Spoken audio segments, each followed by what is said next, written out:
दोस्तों स्वागत है आपका आज के इस वीडियो में। और आज के इस वीडियो में हम बात करने वाले हैं कि 10वीं पास करने के बाद CISF यानी कि सेंट्रल इंडस्ट्रियल सिक्योरिटी फोर्स, जिसे हम केंद्रीय औद्योगिक सुरक्षा बल के नाम से जानते हैं, उसमें आप कैसे ज्वाइन हो सकते हैं। दोस्तों आप में से बहुत सारे स्टूडेंट होंगे जो CISF ज्वाइन होकर देश की सेवा करना चाहते होंगे। दोस्तों अगर आप भी CISF ज्वाइन करना चाहते हैं, वो भी 10वीं पास करने के बाद, तो क्या होता है पूरा प्रोसेस, क्वालिफिकेशंस क्या होनी चाहिए, कौन सा एग्जाम दे सकते हैं, कितनी मिलती है, सारी जानकारी इस वीडियो में देने वाले हैं। तो वीडियो में तक बने रहिए। आइए आज के इस वीडियो को स्टार्ट करते हैं और आपको बताते हैं कि CISF कैसे ज्वाइन कर सकते हैं 10वीं पास करने के बाद। सबसे पहले आपको बताते हैं कि CISF क्या होता है और इनका काम क्या होता है। दोस्तों CISF जिसका फुल फॉर्म होता है सेंट्रल इंडस्ट्रियल सिक्योरिटी फोर्स, जिसे हम केंद्रीय औद्योगिक सुरक्षा बल के नाम से जानते हैं। अब बात करते हैं कि CISF का क्वालिफिकेशंस क्या होनी चाहिए। और सबसे पहले आपको बताते हैं कि CISF क्या होते हैं। दोस्तों CISF जिसे हम अर्धसैनिक बल के नाम से भी जानते हैं, ये भारत की एक सशस्त्र पुलिस बल है जो भारत देश की सुरक्षा के तहत कार्य करती है। दोस्तों मुख्यतः ये औद्योगिक या फिर कारखाना होते हैं जो भी, या फिर सरकारी जो उप कर्मचारी होते हैं, उनकी सुरक्षा के लिए इनको तैनात किया जाता है। जैसे कि कोई भी आतंकी अगर सुरक्षा हो गया, देश की सुरक्षा करने के लिए आतंकी हमलों से, या फिर परमाणु संरक्षा जो होती है वहाँ पे इनकी ड्यूटी लगती है, या फिर जो बंदरगाह होते हैं, या फिर हवाई अड्डा होती है, या फिर जो ऐतिहासिक जो धरोहर है जैसे कि ताजमहल हो गया, कुतुब मीनार हो गया, ऐसी जगहों पे इनकी पोस्टिंग की जाती है और इसकी सुरक्षा करना ही इनका काम होता है। तो आई होप आप समझ गए होंगे कि एक्चुअल में CISF क्या होते हैं और इनका काम क्या होता है। जैसे कि बंदरगाह हो गए, हवाई अड्डा हो गया, कोई भी ऐतिहासिक धरोहर जैसे ताजमहल, कुतुब मीनार जैसे चीज़ें हैं, यहाँ पे आपको सुरक्षा देने के लिए CISF की नियुक्ति की जाती है। अब बात करते हैं कि CISF के लिए अगर आप अप्लाई करना चाहते हैं तो क्वालिफिकेशंस क्या होनी चाहिए।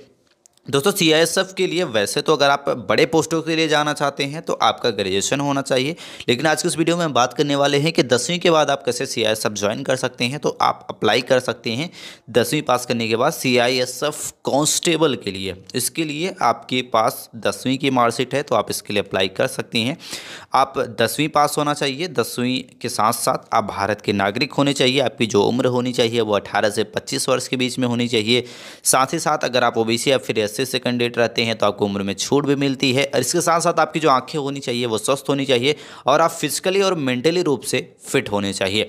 अब बात करते हैं फिजिकल रिक्वायरमेंट यानी कि शारीरिक योग्यता क्या मांगी जाती है। तो आपकी जो हाइट होनी चाहिए 170 सेंटीमीटर होनी चाहिए मेल कैंडिडेट के लिए। फीमेल रहते हैं तो 157 सेंटीमीटर हाइट यहाँ पे मांगी जाती है। दोस्तों जो SC कैंडिडेट रहते हैं उनको हाइट में कुछ छूट भी आपको दी जाती है। बात करते हैं मेल कैंडिडेट के लिए, तो चेस्ट जो होना चाहिए वो 80 से 85 सेंटीमीटर होना चाहिए। फीमेल में चेस्ट यहाँ पे नहीं मांगा जाता है, तो ये फिजिकल में भी आपका मांगा जाता है। अब आपको बताते हैं कि CISF कैसे आप ज्वाइन कर सकते हैं। दोस्तों आप 10वीं के बाद अगर आप अप्लाई करना चाहते हैं CISF के लिए तो बेसिकली अपना 10th पास कर ले। 10th के बाद CISF कांस्टेबल की वैकेंसी निकाली जाती है। जब ये वैकेंसी आती है तो इसके बाद अप्लाई कर सकते हैं। इसके लिए 10वीं आप पास हैं तो आप अप्लाई कर सकते हैं। जैसे आप इसके लिए अप्लाई करते हैं, इसमें सबसे पहले लिया जाएगा आपका रिटन एग्जाम। रिटन एग्जाम के बाद आपका होगा physical test. Physical test pass करने के बाद आपका होगा मेडिकल टेस्ट। मेडिकल के बाद डॉक्यूमेंट वेरिफिकेशन, और डॉक्यूमेंट वेरिफिकेशन के बाद आप बन जाते हैं CISF कांस्टेबल।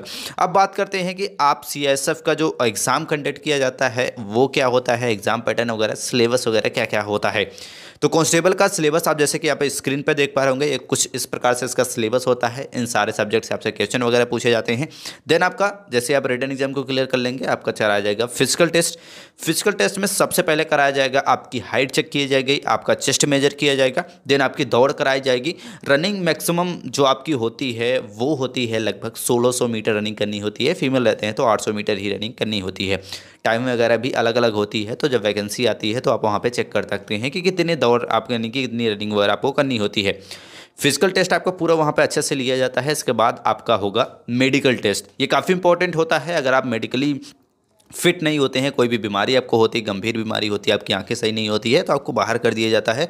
तो मेडिकल टेस्ट भी आपको अच्छे से देना होगा। मेडिकल टेस्ट के बाद डॉक्यूमेंट वेरिफिकेशन होता है, जिसमें 10th की मार्कशीट और जो भी डॉक्यूमेंट्स होता है जैसे कि आधार कार्ड, पैन कार्ड, जाति प्रमाण पत्र, आय प्रमाण पत्र, ये सारी चीज़ें आपको वहाँ पर रिक्वायर्ड होती हैं, आपको सबमिट करना होता है।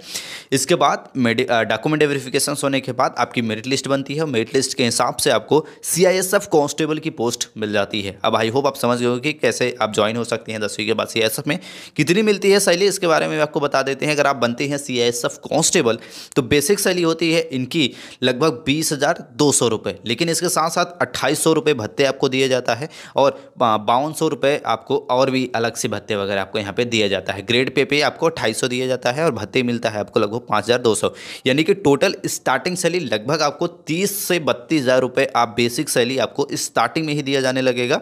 और जैसे आपका एक्सपीरियंस बढ़ता जाता है आपकी बेसिक सैलरी होती है लगभग 70,000 रुपये के आसपास, यानी कि जब तक आप अपनी पोस्ट पे पूरा जॉब खत्म करेंगे तब तक आपकी सैलरी लगभग 1 लाख रुपये मंथली तक जा सकती है। धीरे धीरे जैसे आपका काम बढ़ता जाएगा, जितना आपका काम होता जाता है, जैसे कि आप 1 साल 2 साल 10 साल 15 साल जैसा काम करते जाते हैं सीआईएसएफ कांस्टेबल में, आपकी सैलरी यहाँ पे बढ़ती रहती है। इसके अलावा गवर्नमेंट द्वारा कई सारे भत्ते वगैरह भी आपको प्रोवाइड किए जाते हैं।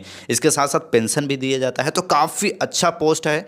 और आप चाहें तो आप 10वीं के बाद सीआईएसएफ कांस्टेबल के लिए अप्लाई कर सकते हैं। आई होप समझ गए होंगे कि आप कैसे ज्वाइन हो सकते हैं सीआईएसएफ कांस्टेबल में और 10वीं के बाद क्या होता है पूरा प्रोसेस है सीआईएसएफ में ज्वाइन होने का। आज के इस वीडियो में आप समझ गए होंगे। वीडियो से रिलेटेड कोई भी मन में क्वेश्चन हो, कोई भी डाउट हो तो आप कमेंट करके पूछ सकते हैं, हम आपका कमेंट में जरूर रिप्लाई करेंगे। आई होप आज की जानकारी अच्छी लगेगी और ऐसे वीडियो के लिए चैनल को लाइक और सब्सक्राइब करना ना भूलें। मिलते हैं नेक्स्ट वीडियो में, तब तक के लिए जय हिंद।